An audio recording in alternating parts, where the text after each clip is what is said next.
argentinos, bienvenidos a tu clase virtual. Para el día de hoy tenemos el tema los efectos del colonialismo. El poder del colonialismo. El colonialismo impuso en los territorios y culturas dominadas regímenes autoritarios que exigían el sometimiento de la población a las autoridades coloniales. Esta subordinación política y económica llevó al deterioro de las sociedades nativas. Algunos de los efectos del colonialismo se evidenciaron en los siguientes aspectos. En lo demográfico, en un primer momento, la colonización europea produjo enorme mortandad entre los pueblos originarios de África, Asia y Oceanía, debido a guerras, enfermedades y maltratos. Luego se experimentó una recuperación demográfica gracias a las mejoras sanitarias, lo cual elevó las tasas de natalidad. Sin embargo, la ausencia de un proyecto de desarrollo agrícola para las colonias ocasionó hambrunas entre las poblaciones nativas. En lo económico, las metrópolis destruyeron la organización económica nativa orientada hacia el autoconsumo, el trueque y la producción artesanal. Los nativos fueron obligados a consumir los productos de la metrópoli, además de ser esclavizados en plantaciones, minas, carreteras y ferrocarriles. En lo político y social, el reparto territorial de las potencias europeas trajo como consecuencia la separación de etnias afines. En otros casos se agrupó en un mismo territorio a pueblos enemigos, lo cual causó violentos enfrentamientos. La imposición de lenguas, religiones y valores ajenos alteró profundamente a los grupos sociales y familiares que perdieron el espíritu de comunidad para adquirir el individualismo de la sociedad europea. Aspectos culturales del colonialismo. El colonialismo encontró una justificación en dos corrientes de pensamiento. Uno de ellos es el positivismo. Esta línea de pensamiento y método de investigación científica consiste en medir, comparar y verificar las observaciones. Según esta teoría, la ciencia se incorpora a los procesos productivos, es decir, se pone al servicio del capitalismo y a la idea de progreso.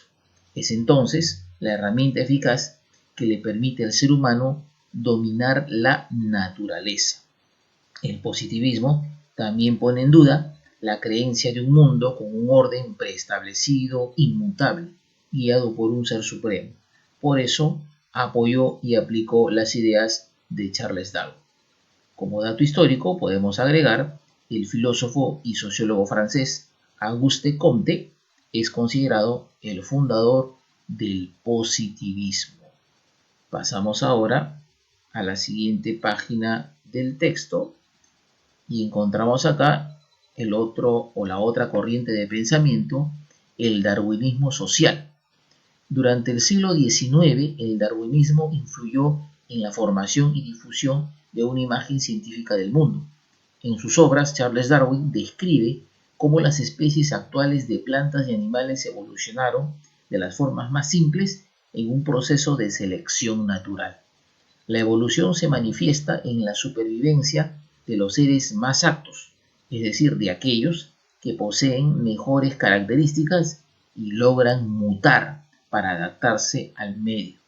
Las ideas de Darwin fueron aplicadas al desarrollo de las sociedades por Herbert Spencer, quien trasladó la supervivencia del más apto al plano social, con lo cual justificó la conquista y subyugación de un pueblo por otro y de paso la política imperialista. Si la ley natural consistía en la supervivencia de los más aptos, era inútil y contraproducente que la sociedad o el Estado tratara de inmiscuirse con leyes protectoras para los más débiles. Lo mejor que podía hacerse era dejar que ese combate se produjera con toda su crudeza. Europa a comienzos del siglo XX. Los franceses denominaron Belle Époque a los años que precedieron a la Primera Guerra Mundial, pues Europa y Estados Unidos vivieron un periodo de estabilidad política y desarrollo económico. París, la ciudad luz, fue el lugar representativo de este periodo de fiesta, bonanza y ocio. Europa vivió un ambiente de paz, lujo y vida placentera. Además fue la época de los grandes inventos que brindaron comodidad y diversión: el fonógrafo, el teléfono, la radio y el automóvil. El auge económico europeo estuvo basado principalmente en la explotación de los recursos de las colonias y de los países que, sin ser dominios políticos, abastecían de materias primas a este continente y a Estados Unidos.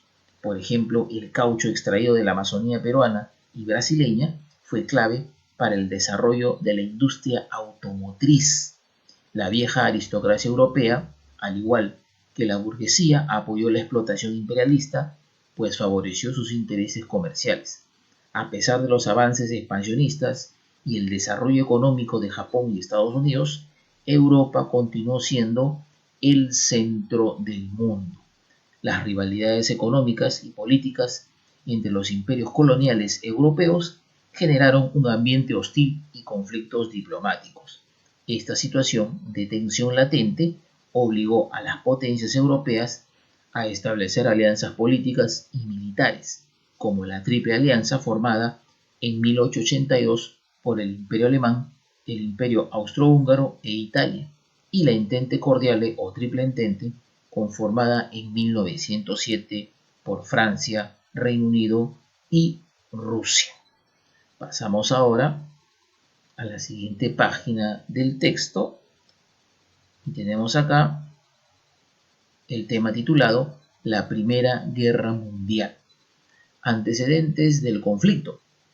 Los años que precedieron a la guerra o a la Gran Guerra, Occidente vivía una situación de paz, pero la tensión entre las potencias europeas aumentó debido a la crisis de Marruecos, ocasionada por Alemania en 1905 y 1911, que afectó a Francia. La crisis de los Balcanes, pues los países de esta región querían independizarse del Imperio Otomano y contrarrestar la hegemonía del Imperio Austrohúngaro. Este último anexó a la fuerza a la región de Bosnia. El detonante de la guerra. El 28 de junio de 1914, el heredero al trono del Imperio Austrohúngaro, el archiduque Francisco Fernando, y su esposa fueron asesinados en Sarajevo, capital de Bosnia. El Imperio Austrohúngaro responsabilizó del atentado a Serbia y amenazó con un ultimátum de guerra a menos que cesara su apoyo a los nacionalistas bosnios. Rechazado el ultimátum, el 28 de julio los austrohúngaros declararon la guerra a Serbia. Según los sistemas de alianzas firmados, las demás naciones también se fueron declarando la guerra. Entonces, en la parte inferior podemos encontrar acá justamente este mapa que dice Europa durante la Primera Guerra Mundial, y aquí podemos apreciar los frentes de guerra que se desarrollan durante la guerra, ¿no? Tenemos aquí por este lado el frente occidental, luego el frente balcánico, ¿no? Perdón, el frente alpino.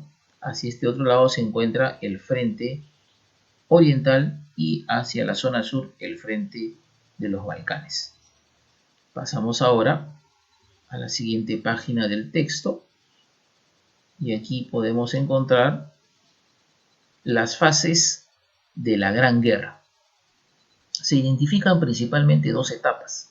La fase europea se desarrolló entre 1914 y 17 y se caracterizó por el enfrentamiento entre las naciones europeas. En un principio se destacó la ofensiva alemana en los frentes occidental, frontera francesa, y oriental, frontera rusa.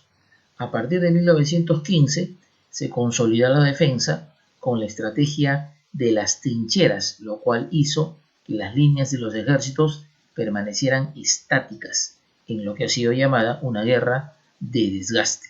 Por ejemplo, la batalla de Verdún, que tuvo una duración de 10 meses y un alto costo en vidas humanas, Alemania intensificó la guerra submarina para romper el bloqueo marítimo de sus enemigos, ¿no? Por ejemplo, acá a la derecha podemos apreciar esta fotografía donde se observa justamente las trincheras que se desarrollan justamente en esta fase.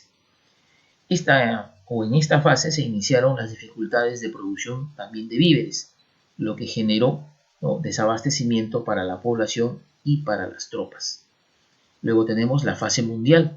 Se inició en abril de 1917 con el ingreso de Estados Unidos al conflicto junto a los aliados.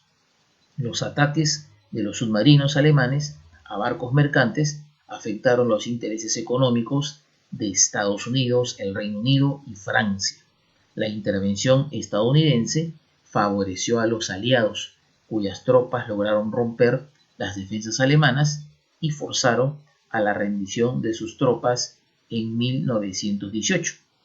En esta fase de la guerra destaca el retiro de Rusia por el triunfo de la revolución bolchevique y la generalización de la crisis económica y social al interior de las naciones contendientes. Esto último ocasionó revueltas contra los líderes que insistían en continuar con el conflicto. El final de la guerra, en noviembre de 1918, se produjo en Alemania el derrocamiento de la monarquía alemana de los Hohenzollern y la firma de un armisticio que puso fin a la guerra. Los turcos habían capitulado en octubre del mismo año.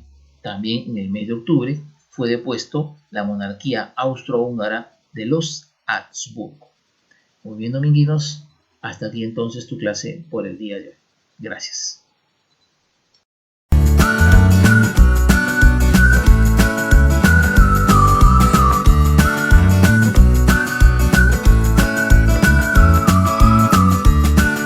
The leaders of today, tomorrow, and forever.